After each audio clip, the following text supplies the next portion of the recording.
Mga kaibigan, siguro ay napapansin nyo rin kung bakit ang ating mga panaginip ay madalas nating nakakalimutan kapag tayo ay gumising. Ayon sa ilang dream analyst, ito ay nangyayari dahil ang ating mga panaginip daw ay halo-halo na dahilan upang hindi maisali ang ilan sa mga to sa ating long-term memory.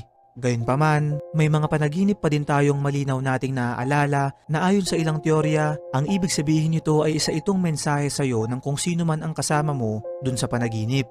Halimbawa na lang ang post na to ni @yomakate22, ibinahagi niya ang kanyang karanasan patungkol sa kanyang lolo na namayapa noong 2016 at sinabi niyang noong bata raw ito ay laging hinahawakan yung paa niya ng kanyang lolo kapag natutulog upang siya ay maprotektahan at mapigilan siyang mag-sleepwalk dahil nga ito ay madalas mangyari.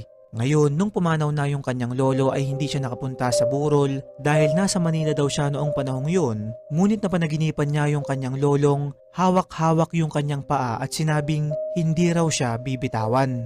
Ayon naman sa ilan ay baka raw may nais iparating na mensahe sa kanya yung kanyang lolo o di kaya naman ay patuloy siyang pinoprotektahan mag-sleepwalk kahit na ito ay nasa kabilang buhay na.